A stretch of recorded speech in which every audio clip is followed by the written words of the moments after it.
Georgia! This is the Tbilisi podcast covering life, travel and more in the country of Georgia. Brought to you by foodfuntravel.com, expathub.ge and eatthistours.com. In this episode, we are talking about visiting Georgia in winter. We're going to talk about some of the best winter activities you can do here, both indoors and outdoors, for those who like a little bit of adventure and those not so much. And winter wine tour, yes. All right. Hello. Welcome to another episode of the Tbilisi podcast, a show about life and travel in Tbilisi and Georgia. I hope you are ready. We're embarking on a frosty adventure. Well, you might be. I'm sitting by a fireplace with a nice glass of red, enjoying the winter through glass. Yeah, so we wanted to do an episode because winter is coming. Winter is coming. Oh, but it's not going to be that gruesome here. No. It's going to be really fun here in the winter.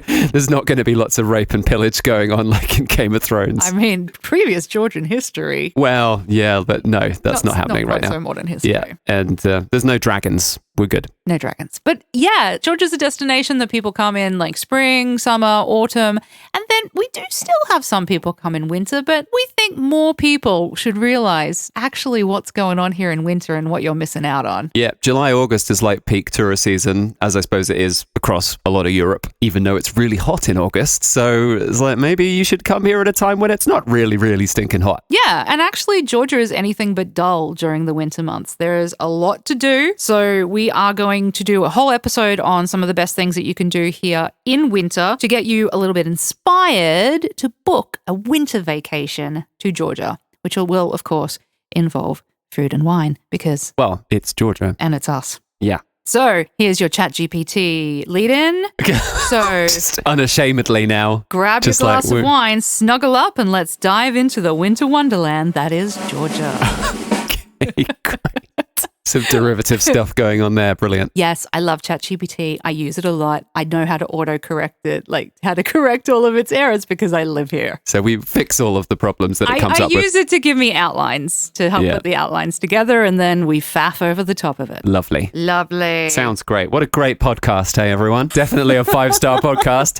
ChatGPT plus us just... regurgitating faff. Fortunately, we do live here and we have done these things. So we have, especially the first segment that we're going to talk about is talking about winter sports. And you definitely last year, the beginning of this year. Yeah, this was this year. I was in Gudauri this year skiing. Exactly. And the snow was amazing. Mm-hmm. And all of the international guests we had there, which was quite a lot because there was a conference on, they actually were saying, the snow quality here is easily equal to France, like super happy with it. And the fact that the lift queues are maybe 5 minutes rather than 2 hours. I think people just don't realize that it's a ski destination, and it is. No, they wouldn't know. And it's very affordable. Lift pass per day is like 10 euros per day or something. We're going to get into that. Oh, you've got this written down already. I have, yeah. So did we mention the place that Tom went skiing? There's a few different ski resorts around Georgia, but the main one is Gudauri. It's the biggest one and it's very close to Tbilisi. It's 2 hours. Yeah, it's really good. So I'm not a skier, so I didn't go on the trip. I am generally as Tom said, sit by the fire and drink a glass of wine. I can do both. You're very good at doing both. Yeah. But for me... Skiing whilst drinking also is a popular pastime in most ski resorts, so If Tom opens the freezer drawer and it makes that ice sound. The crispy sounds. It sends chills through my entire body. I was not designed to be around ice and snow unless it is like ice in my glass. That is about the only ice sound I can tolerate. Otherwise, it's like scratching nails down a chalkboard. That is what ice sounds are for me. So this is not my domain. This is absolutely your We're doing a whole episode on this. You're going to love it. So you've been skiing since you were like 3? 3 was my first ski holiday to Italy. Once again, I'm getting bougie. I feel like in the last episode I was being all bougie about going to the more expensive sulfur bath. We're not actually that bougie, really. We'll sit and drink beer in Kinkali at any local restaurant. We're pretty easygoing. Just happen to have touched on a couple of bougie points that I liked skiing a lot when I was a kid and got to go a lot when I was a kid, which was very nice. So I'm very grateful I got to see that. That's what your family does. Like you have... They like skiing a lot, I grew up and it was like beaches and swimming, and you grew up and it was like snow and ice skating. It's just different families into their different things. That's it. So as you mentioned before, the lift passes here are maybe like half the price of what you pay in the God, Alps. I think it's a lot less than half. I don't know what the Alps prices are these days. Yeah, I don't know. Yeah, I looked at the current prices here, and that was their 23-24 prices. So 25, I don't know. But anyway, currently it's sitting at 70 gel for a 1-day pass. Yeah, which is I think it's less than that, but sure, maybe it is. And then a 7-day pass, which is actually to all the ski zones. It's not just Gudauri. Yeah, it's every resort around the country. Was like 370, which is about 135 USD. But that's for like a week or something, A right? week. That's a 7-day all ski zone pass. Yeah. For $135. That's crazy. That's absolutely crazy. If you want to go up and do the Kobe view, that is an extra 45 gel, which is $16 return. Now, we can talk about the skiing. Yeah, but if you buy a day pass, you can do everything. The 45 gel thing is if you are going without skis and you're just going up to do sightseeing. So if I was going to go up there, I would go and do the Kobe pass. Kobe pass. Kobe pass. Sorry. Kobe pass is a very interesting opportunity to go all the way from Gudauri on one side of the mountain range across the top and then back down the other side towards Stepantsminda, which is where Mount Kazbegi is. You can't actually get a cable car up Mount Kazbegi. There isn't one. Yeah, you can go all the way across and then you connect with the main road on the other side of the mountain pass. This is quite useful because when the weather conditions are really bad, that road gets closed. So this cable car being open is actually sort of an opportunity to get through a major sort of part of the avalanche zone, or at least supplies. Or yeah. I mean, I don't know if they use it for that for emergency supplies. I don't actually know what they do. But so yeah, this connects to the other side. So as long as you have a driver or whatever, and you're not self-driving, then you could get the driver to meet you on the other side and then take you the rest of the way.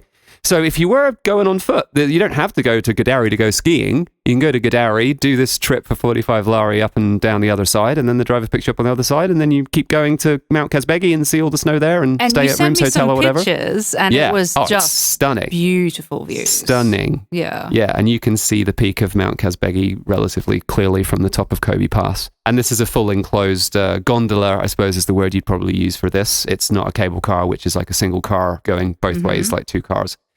This is, lots of small cars taking 10 people per car. There's loads of different chair lifts. There's a few other small lifts. There's a ski park. So if you're doing snowboarding and you want to do jumps or skiing, lots of skiers do jumps and stuff as well. You got a few of those sorts of things. And lots of hotels that are ski in, ski out, which is fantastic because, you just walk straight off to the lift and ski out of the hotel to the lift, the nearest lift, and then up. It's a pretty big resort. Sure, it's not massive like some of the super resorts in France, but it is big, and it's at least double the size of any other resort in Georgia. So I looked up some of the stats, and so we've got 70 kilometers of ski runs. Yeah. The highest lift takes you up 3,279 meters. Mm-hmm. And apparently, thanks ChatGPT, it's like skiing from the top of the mountain that's taller than 2.5 Empire State Buildings stacked on top of each other. That's fun. What? That can't be right. I don't the know. Empire State Building isn't 1,000 meters high. It's 3,200 meters. You said you fact-checked this stuff. I don't know. I didn't fact-check the Empire State Building thing. The Empire State Building is like 127 meters high or something. I don't even know. I'm just guessing. It's definitely not 1,000 meters high, is it? Yeah. Yeah, because tallest building in the world isn't even 1,000 meters high. It's like 600 something, right? Anyway, that was fun. I like that. Leave that in anyway. Why not? That's some fun errors. Anyway, I went up to the highest one, and I can't remember what the actual name of that lift is. But there's like a very, very short bread run at the top that's really cool. I like it if you're into the steeper slopes. And then there was one other place where there was a black run, but it was closed. It was closed the entire time we were there because of avalanche risk, so I never got to do the black run. But the red runs were great. And this resort, Gudauri, is like predominantly blue runs, which are the more easy ones for people. Not like beginners runs, but they're like the beginner to intermediate runs. They're really fun. If you're an advanced skier, then you can just speed down them at insane speeds. I think my record was like 75 kilometers per hour or something, which is pretty good. Yeah. Because I'm 42 now. I'm going to be a little bit careful. Yeah, there was loads and loads of fun doing those blue runs. They're just big open blue runs that you can speed down. And then if you're a beginner, you can get down them safely and confidently because they're not too steep and crazy. Yeah, the thing I read was that Gudauri is sort of good for all levels, but you probably do want to have a little bit of experience to go there. No, it's fine. Beginner, intermediate's fine. There's lots of green runs for beginners as well. Okay. I think the main place, if you are like a beginner or you're wanting to do younger family sort of visits, you would go to Bakuriani. Bakuriani is probably a better choice for families and total beginners. Yeah. So we are going to talk about Bakuriani next. Is there anything else that you wanted to mention about Gudauri? Well, après ski, of course. Oh, of course. We're talking about wine and fireplaces. Yeah. Well, craft beer and not fireplaces. But yeah, there's plenty of resorts that have hot tubs and swimming pools, and Gudauri Loft has a outdoor hot tub, but a big one. Like it's more like a heated pool outside. It's quite big, as well as like a hot tub. So that's really a nice place to stay. I stayed at Marco Polo, which is pretty much next door, and they've got an indoor pool that's heated and excellent as well. And then for ski bars, there's, as always with any ski resort, there's a whole bunch of bars where you can get lunch, and we're just eating pizza every day because you can get Matsvadi. If you want to eat Georgian food, you can have Khachapuri, Matsvadi, you can have all that up on the mountains. But yeah, some great pizzas going on, and drinking Black Lion IPA up in a ski bar every lunch was great. And then after that, when you come down, there's a whole bunch of bars at the bottom of the runs.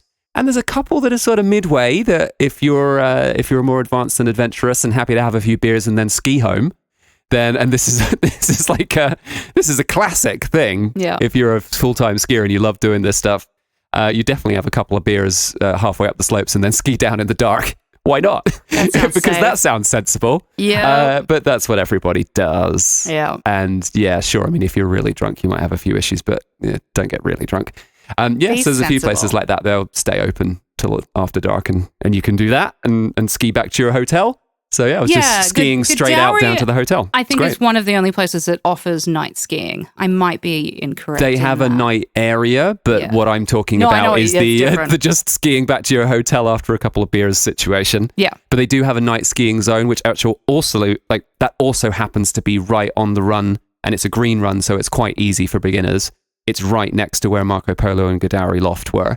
So those two hotels are right next to each other. And that's sort of one area where you can go. That's like old Gudauri. And then new Gudauri is where the cable car starts, like the base station of the cable car. And that has a load of new hotels as well. So, I mean, Gudauri Loft is also a really nice new hotel. There's been a lot of infrastructure going on in Gudauri in the past couple of years, where it's like, brand new cable cars and gondolas and that have been put in. The hotels are all really modern amenities and stuff like that. Like it's a pretty hot place to be. If you want to stay somewhere which has, if you want to stay somewhere that's got like a nightlife scene, then stay in New Gudauri. There's nightclubs and bars that are going to be open late.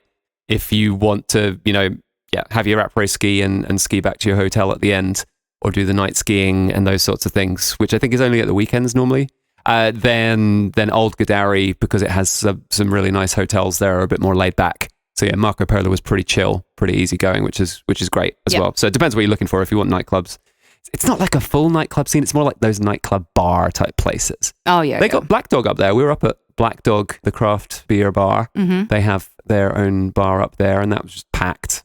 Like they were always packed. It's a place to be. A few other places, Drunk Cherry, throw out to them as well. They're a really popular bar just off the slopes. And we'll put all the links in the show notes as well if you want to check out these places as well. Yeah, so lots and lots of different things for nightlife options, and the skiing in general is just good. It really is good. And you can ski both sides. So that thing we said about Kobe Pass where you can go over the top as a pedestrian, you can also go over the top as a skier and then ski halfway down. You can't ski all the way to the bottom, but you can ski partway down and then you jump on the gondola at the mid-station and come back up. And that side was great because if you go there early in the morning, no one's over there yet. And if it's been fresh snow, it's like pristine snow, and it takes a while to get there, and people don't even know that side sort of exists because the maps they were giving out, they didn't have it marked as a run, but it really is a run. I don't know if they've updated the map, but yeah, this was only like 7 months ago, and they hadn't updated the map to include that run. Yeah, this was, and there's also a new January, February? Yeah, there's a new chairlift as well on the side near New Gudauri, which they hadn't added to the map either. And these are like the main resort maps they hadn't updated. They probably will for 2025. But yeah, so those extra runs were empty because no one saw them on the map, and we just sort of figured out there was something there and went, yep, great. Because at first we were like, should we ski down this? Because what if we can't get back up? Because this is not marked on the map. Yeah. But there is a cable car, so it must go somewhere, and we know it goes to Kobe. So at the worst case scenario, we're going to end up at the main road walking down the hill to get to the bottom of the cable car and come back up, right? I mean, so we just went down it and like, yeah, this is just a normal ski run. We're suing a few other people going down it and go, yeah, fine, that's fine. Obviously, it's fine. Otherwise, they wouldn't all be just going down it. Yeah. So, yeah, it was all good. Great. Yeah, great skiing over there. Really, really nice. Nice. So as we mentioned before, Gudauri is probably like the biggest ski resort. The next one after that would probably be Bakuriani. Yep. And that is the place that I think of when I think of family-friendly stuff. That's where you've got like the kids, like toboggans and all of that sort of stuff. It's just a little There's bit. a massive kids land, sort of playland, snowland thing. And really good for families. And also only just over 2 hours from Tbilisi, so not much further. No. Interesting fact is that it actually was a training ground for Soviet Olympic skiers in the 70s and 80s in Bakuriani. Uh-huh. Yeah, so they're going to have, I don't think the Soviets are going to mess around. They're going to have good snow. They still have like more advanced runs. It's not just a bunch of green runs. There's some reds and I think there's a black up the top as well. Yeah. So it's not super beginner or anything, but for kids and for beginners, this is going to be your easiest choice. And it's a bit cheaper as well. Yeah, it is. Yeah. It is a bit cheaper.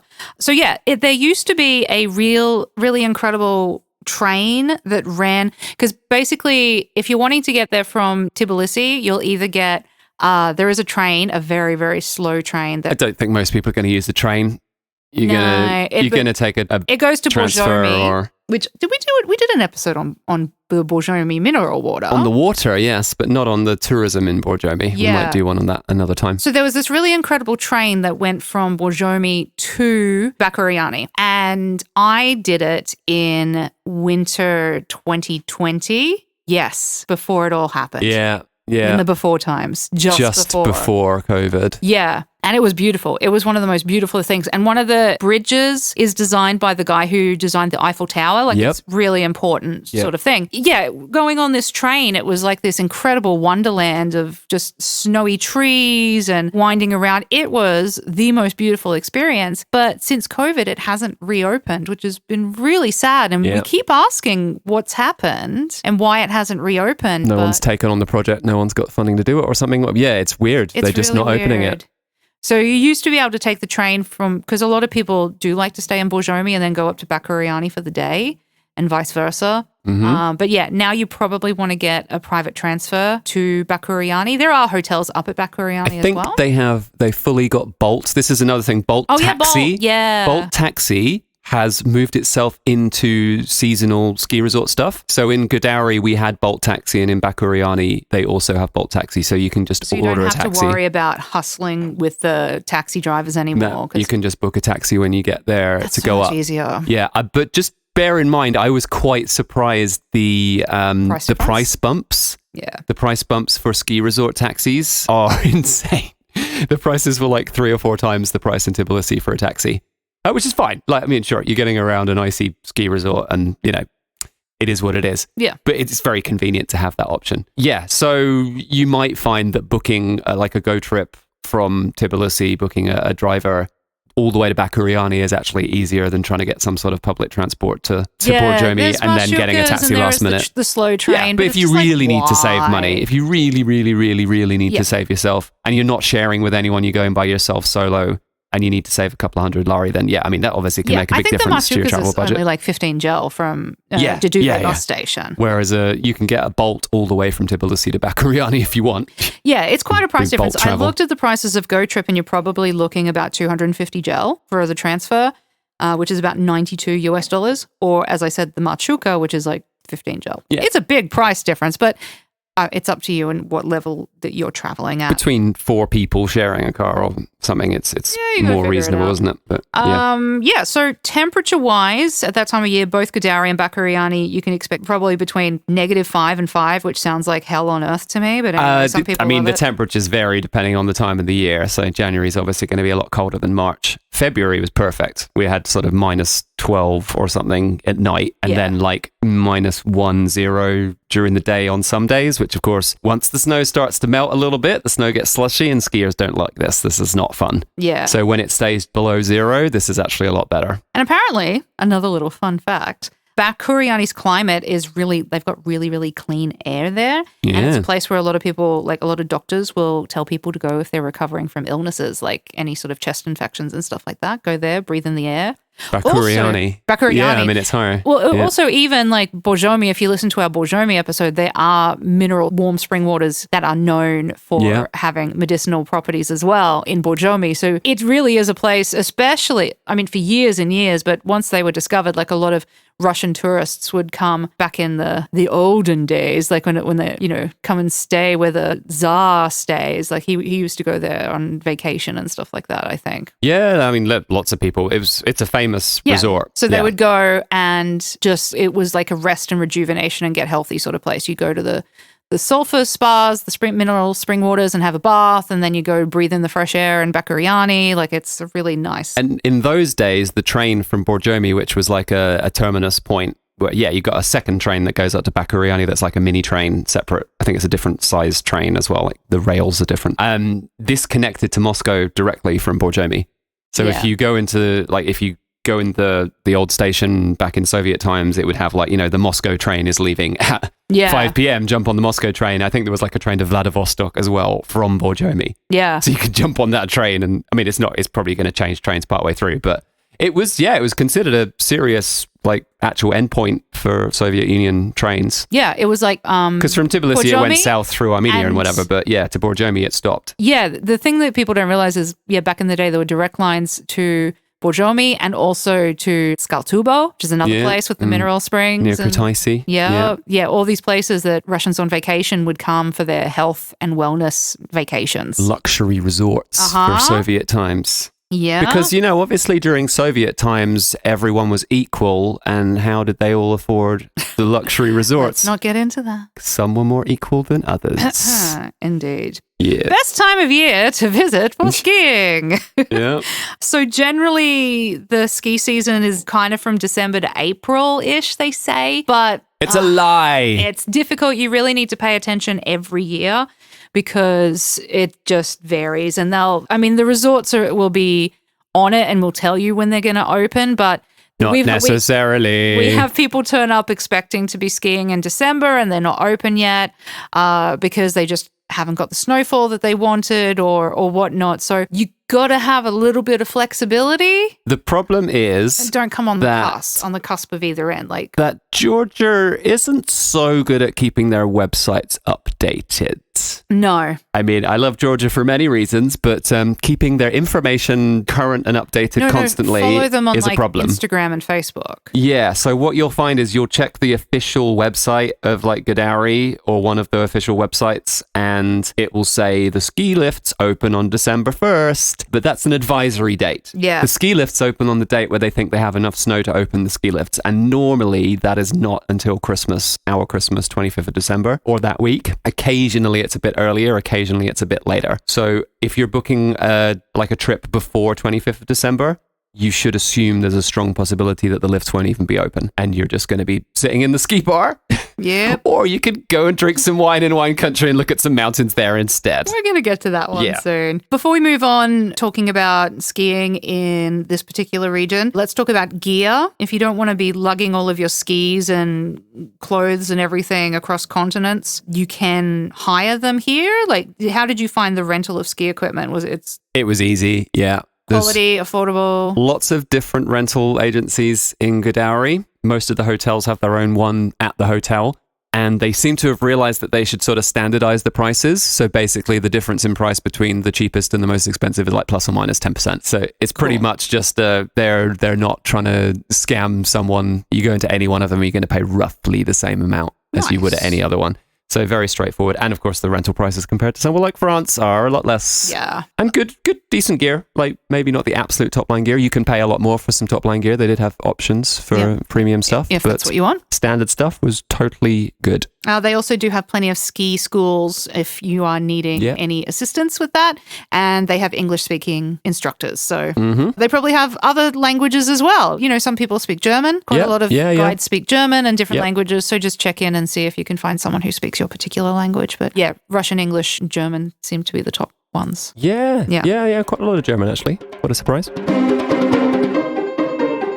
All right. Moving on to the subject that Tom has been hinting at the entire episode. Well, I'm drinking wine, so we should talk about wine. Is there wine available in winter? In Georgia? In Georgia? Could you imagine if they had wine here in winter? What? What? But there's nothing on the vines. How can we be drinking wine? Well, we're currently drinking a wine that was harvested on December 7th, 2022. Actually, that's true. This is wild. I love this wine. It's great. This wine is very interesting from Gudauri. This is a blend of 29 different grapes grown on his vineyard in Kakheti. And claps. He's taken a load of... I love his wines anyway. He makes great wines. Yeah, good stuff. He's taken a whole bunch of different grapes from all around Georgia, as well as local Kakhetian varieties, and he's grown all of them on his vineyard. And he decided to harvest basically every type of white grape that he had and put it all in one glass. There's a longer story to that than this, maybe for another episode. Yeah. Yeah, very, very interesting winner winemaker. Concali dinner. It was good. Still drinking it. Still good. Yeah. Yeah. So there is wine in the winter. No surprise. We do still run winter wine tours. Yes. It's a thing people do ask us a lot because people think, we're just open spring, summer, autumn, of course, for Ritveli. After Ritveli, oh my goodness, do we like a break? A break is nice. But November's the quiet month. Yeah. But once winter comes around, yes, we do have winter wine tours and the wineries are still open. And it's a completely different experience that you would get in those warmer months. There's different foods that are served. Some of the wineries do mulled wine. Mm-hmm. You're sitting by a fireplace. Like, actually, when we were promoting the tour company, we were having a bit of trouble finding promotional photos that we could put on the website that was of summer and people being out doing summer tours, because we tend to do a lot of our tours and that we personally can go and take the photos in when winter. We've got free time, we go out in the winter to do photography. Yeah, and so it's all us sitting by fireplaces and wearing jackets and rugged up and snow on the mountains and stuff like that. And we're like, oh no, how do we promote summer? Because we very rarely get a chance to go out there in summer because we're so busy. Yeah, so this is the sort of concept that we love for winter, from December 1st till the end of March. And, bear in mind that from December 1st, yes, you're 95% chance you're going to have snow caps on the Alazani Valley Mountains, the Caucasus Mountains right there.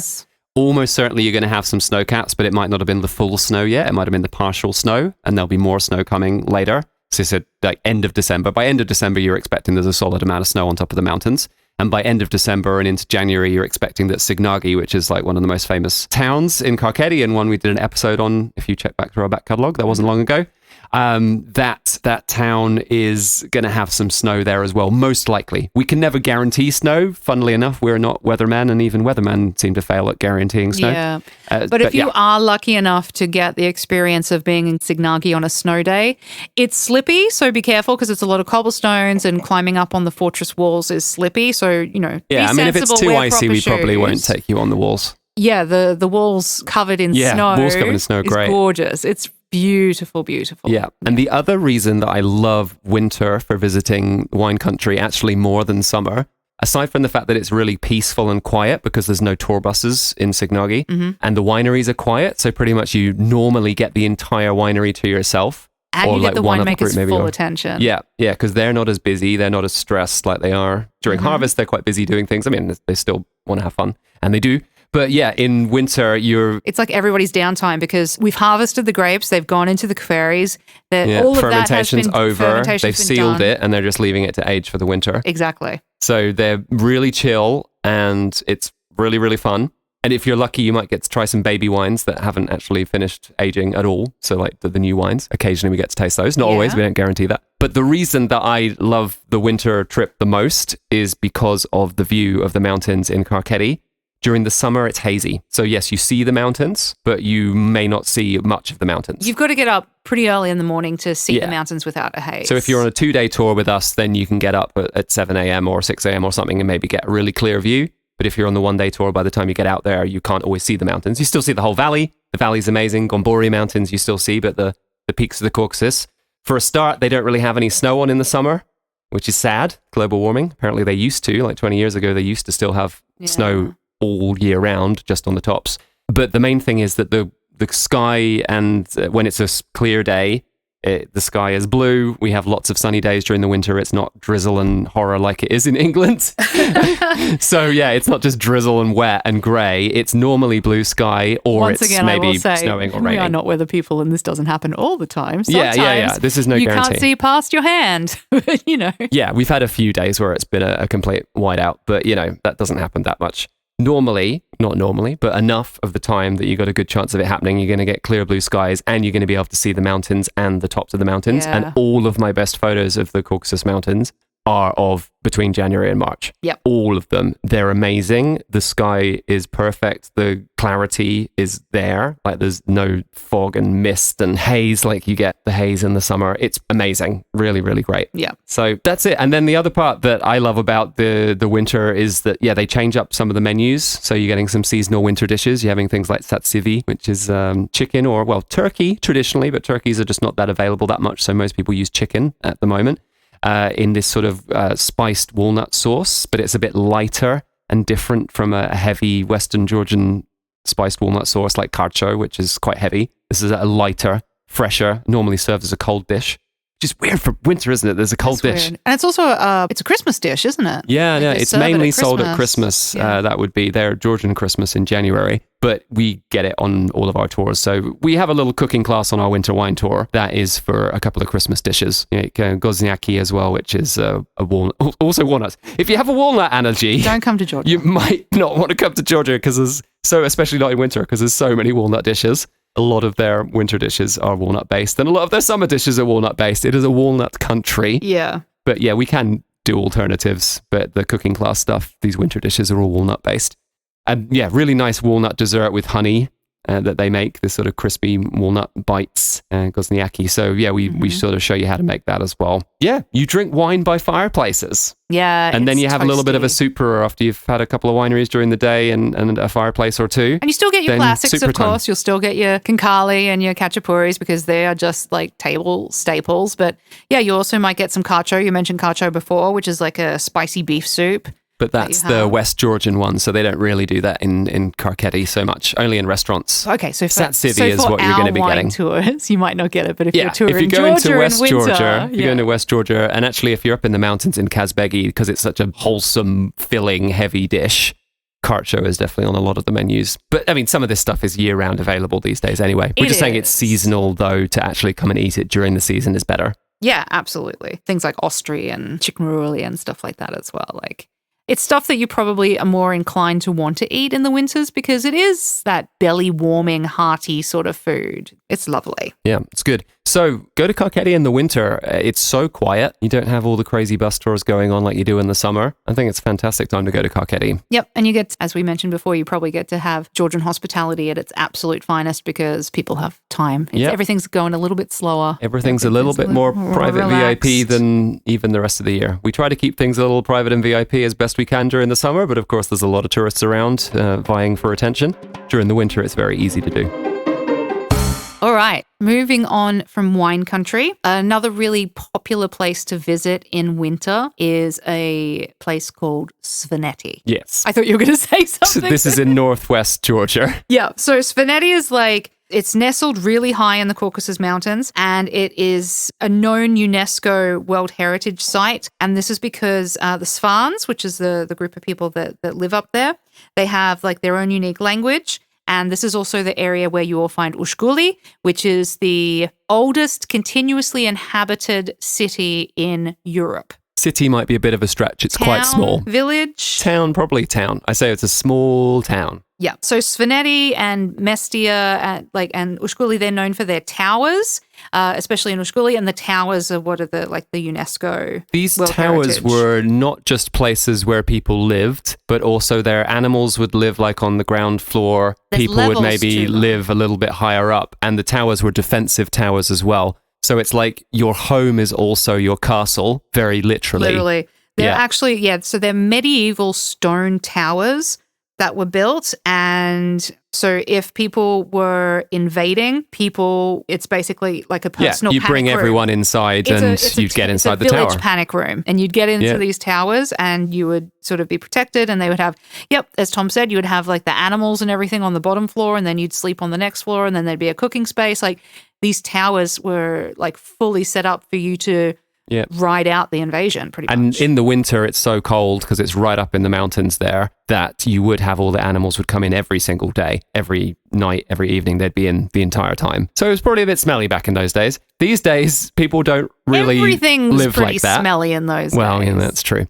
So, people aren't really living in them in terms of a full-time thing. You can go and see them in more of a museum function. So there's a few that you can actually go into in Mestia and visit and see the inside. There's the Love Tower on the way to Ushguli. There's a small story about a couple falling in love at this tower. I don't remember the exact details, but you can go in and see the inside of that tower. Was it unrequited love? Oh, yeah. Or they weren't allowed to be together? One of those sorts of tragedies. So they met at the tower every year, blah, blah, blah, blah, blah, blah, blah. I don't know the actual story. I can't remember it from a long time ago. It's been a while since we've been there, to be honest. Yeah, but these towers are all over that region. There's at least 200 towers between Mestia and Ushguli, and the ones in Ushguli are lots of them very close together, so it makes a good photo as well if you... Oh, incredible. Yeah, you have like the snowy... Because the highest mountain in Georgia is... Ushba. Yeah. Quick correction for this episode. If you hear us mention Mount Ushba and talking about that as the highest peak in Georgia, that is incorrect. Saqqara is the highest peak in Georgia. Ushba is another very high mountain from the Caucasus region, which is sort of in the same area. Ushba. It's huge. It's one of, I think it's like the 5,080 something meters. Second or third tallest mountain in Europe. Yeah. But yeah, you have that mountain like just towering in the background, covered in snow, and then the... chimneys. Yeah, that one's got a permanent glacier on top. Permanent. As does Kazbegi, but some of the other ones wafting up from the chimneys of the little village homes and the towers and everything. It's quite, we went up there in the summertime and it was spectacular. And so the winter with it all just covered in snow just adds that extra sort of magical layer to everything. But the road obviously is a little bit wild up there in the winter. They haven't improved the roads. Yeah, basically when we went up there, it was pretty rough and ready. Most of the way to Mestia was okay road. It's a long drive. Let's get this part down. If you're starting in Tbilisi, it's a long way. It's a really long way. When we went, it was like 9.5 hours. Now it's like 7.5 because they've finished most of the highway to Kutaisi and they've improved the road to Mestia. So from Kutaisi to Mestia, it's like now 4 hours, people have been saying. Like it's a good road and it gets you there really quick. But it's still a long way. It's a long way. And then if you want to go to Ushguli on top of that, the road to there was previously, terrifying. Yeah, 4x4. Would terrifying be a word? No, I wouldn't say it was terrifying. It was a bad road. 4x4 necessary. We saw people try to do it in regular cars and they were failing and having to turn back. So, but I don't know if that part's been improved more since that road as well. So that really makes it easier. But if there's a lot of snow, it still could be dangerous getting up there. So keep that in mind. Some people with, as you mentioned, the conference, the Traverse conference at the beginning of the year, and there definitely was issues with getting stuck with like avalanches and stuff like that on the way. So it's treacherous. So there's also 2 ski resorts in Mestia as well. Mm-hmm. So there's one that you can go directly from Mestia straight up. Hatsvali? Yeah. And then there's another one on the other side, which Tetnudi. Oh, yeah. We're going to get complaints about that pronunciation, Sorry. aren't we? Anyway, there's only 2 ski resorts there. It's the one that begins with T. And that other one, I haven't skied there, but what I'm told from other people who've been up there, it's very, very, very, very remote and quiet. So that one, even though it's a very small ski resort, it's not a busy ski resort. So if you want some sort of out-of-the-way skiing, that's an interesting choice for the winter. That one has 23 miles of ski runs, 3 main trails clearly marked out, and there's 9 ski lifts to take you up. We did the ski lift in the summer, and that was super fun because they've got the that's highest... the Mestia one, not the Tenduli one. Oh, it is. Yeah, it's bigger. It's a bigger resort. Yeah, when we did the Mestia ones in the summertime, they've got a restaurant that's like the highest restaurant in Georgia, or maybe. Claiming things. Yeah. Could be. Because there's also a restaurant up in Gudauri. There's a restaurant cafe bar at the top of the highest lift there that I went to. So that's well over 3,000 meters. So I don't know. But yeah, you can go up in there in the summer. You can go up there in the winter. Of course, this is a winter It's the highest restaurant in Mestia or Svaneti region. That's true. Yeah. But yeah, they have really good skiing there as well, and a lot of ski. What do you call them when you ski straight into the hotel? Ski in, ski out hotels. Yeah, lots of those there. Yeah. So Svaneti is a completely different cultural region of Georgia. They have their own sort of history. They have their own sub-language. Yep. And there's a lot of different things to sort of understand if you go and visit there culturally. And there's different foods. I mean, you can get most of these foods around Georgia everywhere now. But but it's where like Gudauri comes from, which is incredible. Which is meat-stuffed bread. Is literally so many different spices. Svanetian salt is what they use to spice everything, which is a blend of 7 spices and salt. Incredible. And with like fenugreek and the Georgian marigold, crushed marigold, that's like the Georgian saffron. It's called like Georgian saffron by some people. I don't think it's technically saffron, but it's sort of similar to saffron.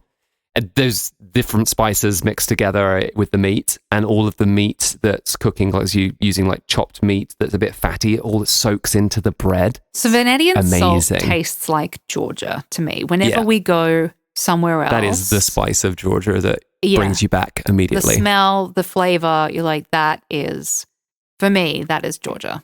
And so, naturally, because you're in Svaneti, they use it on a lot of things, and it is delicious. They also have their own type of khachapuri, which has hemp in it. Yeah. Nothing that's going to get you high. It's just some flavorings. Yeah, but they have that there as well. So some different sort of food that you can. Yeah, and that you don't really see in Tbilisi very much at all. Gudauri you see everywhere because it's so popular. That you don't really see a lot. Yeah, there is also some winter hiking. Svaneti is really known for its hiking as well, especially in summer. You can do winter hiking.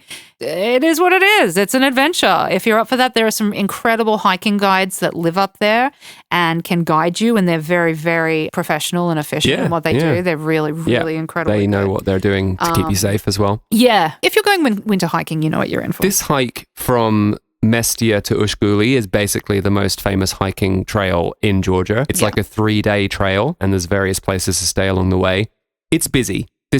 You're not remote. If you're going in summer, you are not remote. Yeah. You are going to see a lot of other people on this route. It's not hordes of people. It's not like downtown Paris in August, August in Paris is quieter. It's not like downtown Paris in June or something. But it's still going to be a lot of people.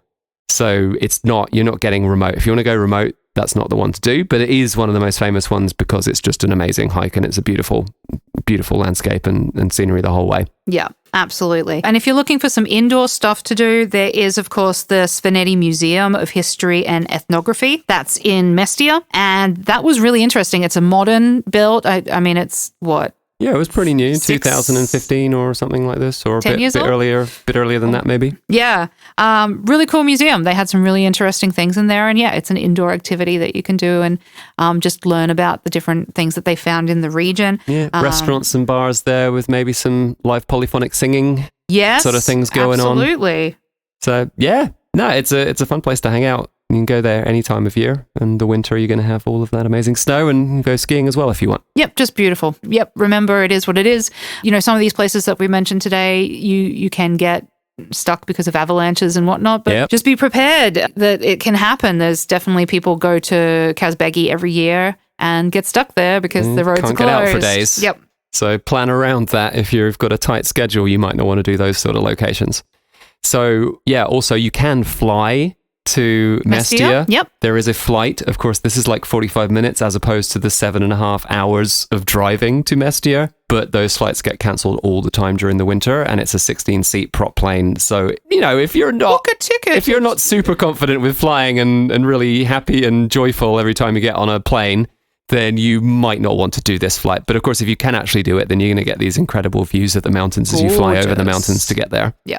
So that's an option, but I'm not endorsing it. Let's put it that way. There haven't been any accidents in our time of living. No, but they just cancel the flights a lot as well. So if your schedule is tight, I'm glad they should cancel them. Yeah. But what I would recommend doing, and what I personally would always recommend, is you stop halfway, like you stop in the Kutaisi area overnight from Tbilisi, and then you do the second leg. Or even Zugdidi on the way. You could stop in Zugdidi. The palace there is very nice. Yeah. But there's not a lot going on in Zugdidi. No, it'd be just a stop Whereas for rest. Kutaisi has loads going on. There's Skaltubo, you can visit Skaltubo. You can go to Galati UNESCO site. Begebi. Yeah, there's lots of good restaurants in Kutaisi. The restaurant scene has got better and better. There's a tea plantation 30 minutes from Kutaisi called Renegade. Yep. Which is really, really cool. And actually, we were in Kutaisi like last February and it was lovely. Yeah. Really nice. Yeah, you can see, I didn't realize how you could see the mountains in Kutaisi. It was like suddenly because when we're there in the summer, it's all sort of hazy. Yeah, and in the winter we can see everything. We went up the cable car to the park up the top of the cable car and I looked out and was like, oh my goodness, look at the mountains. Even from the rooftop bar at our hotel, you could see literally everything. It was incredible views. And yeah, I had no idea how good the views were from Central Kutaisi because every other trip I've done has always been in summer and it's just haze, haze, haze. So yeah, it might be colder in the winter. It may be raining a bit in Kutaisi, but on the Kakheti side, it's less rainy. So that's also one thing to bear in mind. It does rain a lot. Kutaisi side is wet in the winter, January, February, but Kakheti is still pretty dry. Yeah, so it wasn't the worst. Take an umbrella, have some boots. We were fine. Yeah, well, on the dry days where it was sunny, we just saw all the mountains and it was incredible. Yeah. And also, as a non-winter person, I like to travel with a heated jacket.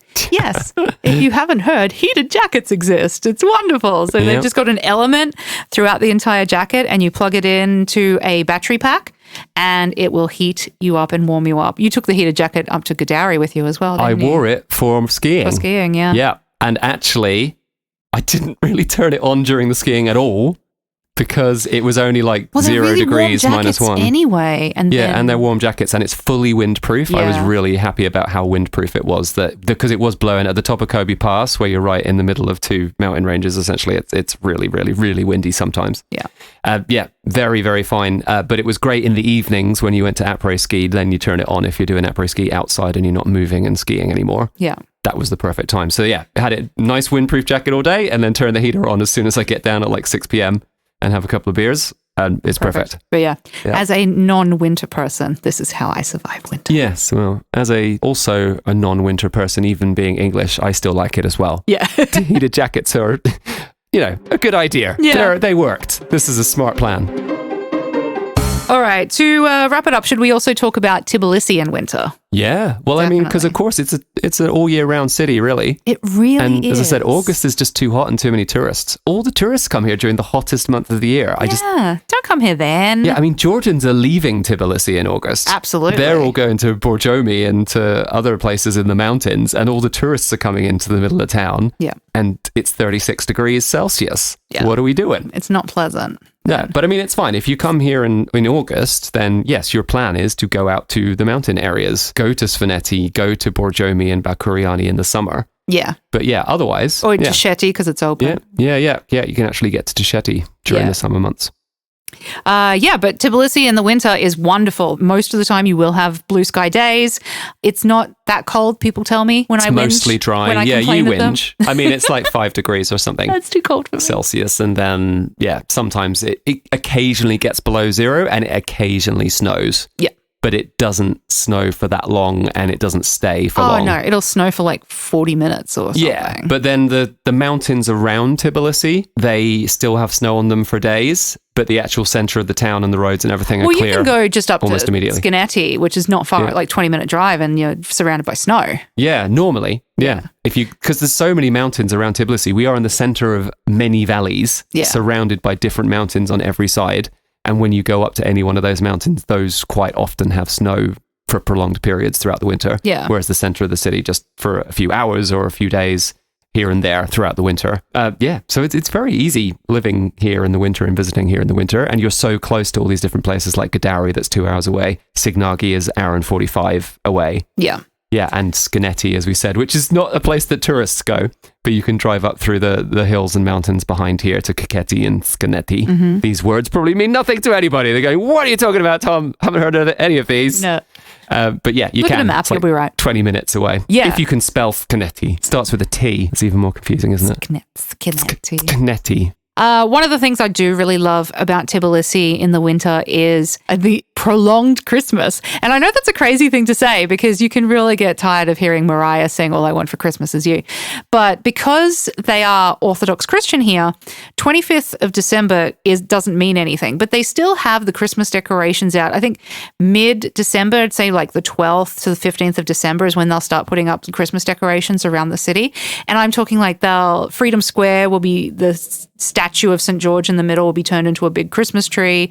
They'll put up lights that will go all the way along Rustaveli, all the way through Varkay now. They've expanded all the way through it's a lot of lights. So just the entire street is just lights over the top, and they're doing different little displays, and even parts of Sabaterlo were lit up with lights. And then you go down into Orbeliani market area and then across the bridge, the dry bridge into Dadiana Park. And it is basically a Christmas market wonderland. Yeah. They're really trying. I don't think it's like German Christmas market. It's definitely not levels. Vienna level Christmas market. But it's very sweet, and I think they do a wonderful job, and it's lovely to just go down there.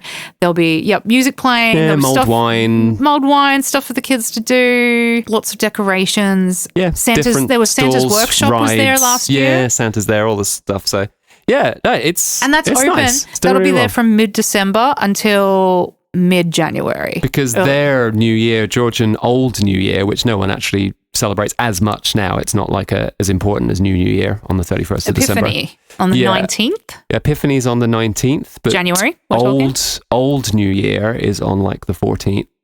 Yeah. Which was there, like on the 14th at midnight, there will still be a lot of fireworks, 14th of January. So basically the way it works is, I think we did a Christmas episode. So you can listen to the full Christmas episode. We spoke on someone else's podcast about New Year's traditions. I don't know did we do a Christmas episode? I'll have to episode? go back and have a look. We do a very, very quick summary of the Christmas. So 25th of December is nothing. Restaurants are open, shops are open. It's just like a regular day. So it works really well for anybody celebrating on the 25th because you can still order like extra drinks and you food can order on Glovo. a whole suckling pig on Glovo and get it delivered to your house instead of cooking your own Christmas food. It's great. Due to previous Soviet traditions which banned religion, people started celebrating Christmas here on a secular day because you could do secular holidays. So New Year's Eve being a secular tradition and holiday was allowed to be celebrated. 31st of December, New Year's, not Old New Year's. Yeah, 31st of December. So a lot of Georgians celebrate Christmas on the 31st of December with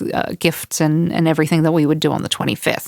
And, of course, a massive fireworks display. Oh, huge. Insane. If you're here for New Year's Eve, it's just wild, but it's disorganized, wild, fun, crazy. It's organized and amateur. Yeah, it's not organized. There's organized ones downtown. Yeah, a little bit. The city definitely puts on a fireworks display, but most of the city is on fire the whole time from people shooting fireworks from their own balconies. Yes, it's definitely people get injured every year, so be careful where you go and what you do. But it's really cool. Pandemonium fun. It's really cool. If you want a wild, unchecked fireworks party, this is it. Yeah. So that's the 31st, and then they have a couple of other traditional holidays on the 1st and 2nd, which is, I think we did do an episode about this, because they have a thing where the very first person to step... we did a holidays episode about different holidays throughout the year and different famous national holidays, and so yes, we did talk about this a bit. Basically, New Year's Day, the first person to step foot in your house has to be a positive, good luck person, because that will be how the rest of your year will be. And then the second day as well, people try to be extra happy on that day because that will determine your year. So if you're really happy and positive and grateful and everything on the second day, that will also determine how the rest of your year is on the 2nd of January. 7th of January is Georgian Christmas Day, yeah. Christmas Day. Which is not really Orthodox. A party for tourists. It's a religious Nothing's thing. going on. People will light candles. They will go to church services and they'll have family dinners at home with their families. It's all pretty quiet. And then 14th is Orthodox New Year, where once again, fireworks be crazy. Yeah, not at the same level as 31st of December, but still some fireworks going on. And then 19th is Epiphany, where people will burn their chachalakis. Is that how you pronounce it? The trees? They make these trees which have sort of papery style branches. It's hazelwood or something. Yeah, very thin strips of, so it looks more like paper. And you burn it to like basically like New Year, new start. Burn a tree.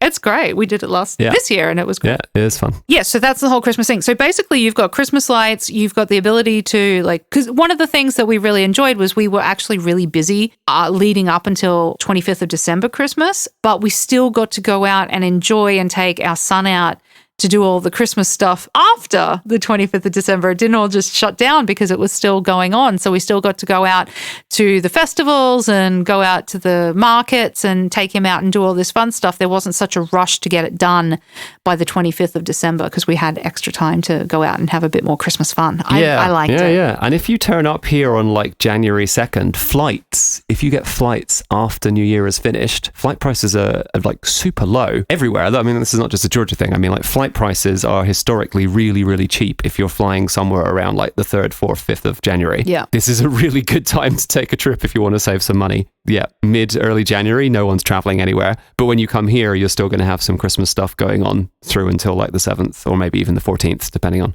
which bits you're doing. And yeah, the snow's on the mountaintops and you can go skiing. Yeah. So much to do. So winter. Yeah, Georgia is a winter destination. People don't really talk about it enough. They don't. And it's really great. Yeah. It's a really good time of year to be here. It's something different to, I don't know. Georgia's amazing. I think every season has something that it offers. It's incredible that you can do something different and unique every single season here for such a tiny country. I love it here. Yeah. Everything's going on. All right. I think that's it for this episode. Thanks again for joining us for the Tbilisi podcast. I hope we've inspired you a little bit to come and visit in winter. And we definitely have our winter wine tour running every day from December 1st until the end of March. And the peak snow times, as we said, are sort of late December through to early March. And we definitely don't guarantee sort of snow in Signagi at the end of March. In fact, we have people out in t-shirts at the end of March. But what you do still have is the snow on top of the Caucasus Mountains there at the end of March. That will still be there. So the photos will still look good, even if you're wearing a t-shirt and it's 15 degrees or higher. Yeah. End of March can be like 22, 23 degrees now. Global warming fun. Yep. Who knows? But yeah, the snow will still be there for the photos, so that's good. So yeah, I do have an article on this. We have transitioned all of our Georgia content to Eat This Tours in the blog section. So go to eatthistours.com and then just click on the blog menu and you'll find all of our articles. So I do have a Christmas one. I do have a winter blog article so you can read more information about what we discussed today. And yeah, you can have a little look around and see if maybe coming to Georgia in winter might be for you. If you do want to come, then yeah, check out our winter wine tour as well and drop us an email and we'll get you sorted out. And also, all of those 4- and 5-star hotels, all the nice places like Rooms Hotel, the prices during the winter are so much lower than peak season prices, like half the price. Yeah. So you can stay somewhere really, really nice that you might not want to splash out for during September or something when it's like fully peak season. Yeah. So, yeah. Okay. Yeah. So hopefully we've piqued your interest in having a little bit of a different sort of trip to Georgia. All right. That's it for now. If you enjoyed the show, recommend us to your friends or anyone else that you know is coming to Georgia, because that's how we connect with people and spread the fun. If you know people that love skiing or winter destinations that have never, maybe not even heard of Georgia, be like, hey, did you know that it's really cheap to go skiing in Georgia? Yep. Do it now before people catch on. Yep. All right. Thanks again. See you next time. Ciao. Thanks for listening to the Tbilisi podcast. Connect with us at tbilisipodcast.com where you can find all relevant social media links, join our email newsletter, and discover more about travel, tours, and expat services in Georgia. This show was brought to you by foodfuntravel.com, expathub.ge, and eathistours.com.